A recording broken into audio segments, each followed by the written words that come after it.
বাড়িতে কিভাবে ঘি বানাই আমি দেখো।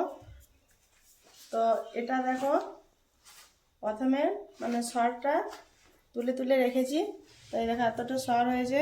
এখন শীতকালে দুধটা একটু বেশি নেওয়া হচ্ছে, তো ওই জন্য সরটা অনেকটাই হয়েছে। তো এই সরটা মানে হাতে করে কাশিতে করে ঢেলে তোমরা করতে পারো। তো সব থেকে সহজ পদ্ধতি মিক্সিতে ঘুরিয়ে নেওয়া। মিক্সিতে ঘুরিয়ে নিলে তাড়াতাড়ি হয়ে যায়, ননিটা তাড়াতাড়ি বেরিয়ে যায়। তো চলো মিক্সিতে প্রথমে ঘুরিয়ে নিই।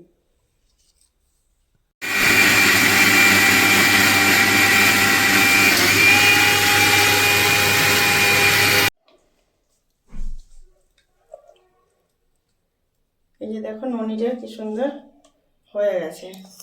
এরপরে এটাতে জল দেব, জল দিয়ে ভেসে গেলে বুঝবো যে ননিটা রেডি হয়ে গেছে।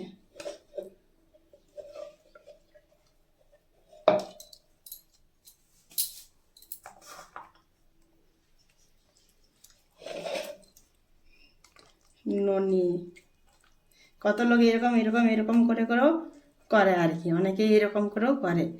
তো এরকম করে করার প্রয়োজন নেই, যেহেতু আমি মিক্সিতে ঘুরিয়ে নিয়েছি মানে হয়েই গেছে। নাহলে এরকমভাবেও করতে পারো। বড় কাশি নিতে হতো, অনেকটা ননি আছে না। আর এই ঘোলটা অনেকেই আবার খায়। এই ঘোলটা খাওয়াও কিন্তু শরীরের পক্ষে খুব উপকার। তো আমাদের কেউ খায় না বলে ফেলে দিই, না হলে ঘোলটা তো অনেকে খেয়ে নেয়।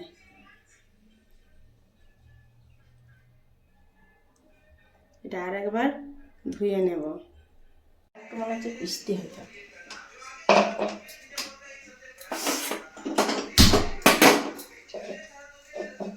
এই যে ননিটা দিয়ে দিয়েছি, এরপরে এটা ফুটে গেলে ঘি হয়ে যাবে। ঘরের কিন্তু ঘিয়ের সেন্ট স্বাদই আলাদা। বাজারে আমার কখনোই কিনে খেয়ে কিন্তু আমার মানে পোষায় না আর কি।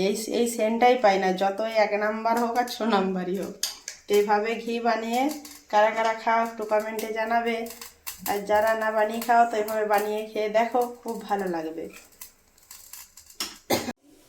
এই যে দেখো ঘি কিন্তু বানানো কিন্তু কমপ্লিট হয়ে গেছে, অনেকটাই ঘি হয়েছে। এরপর ঢেলে নেব। এই যে দেখো ঢেলে নিয়েছি।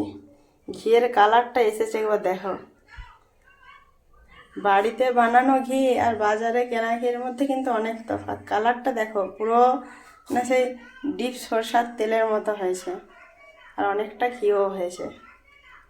এইভাবে বানাও দেখো, আর সেন্ট দেখবে। এটা গরম ভাতের সাথে কাগজি লেবু দিয়ে মেখে খাবে, খুব ভালো লাগবে। সেন্টটাতেই ভাত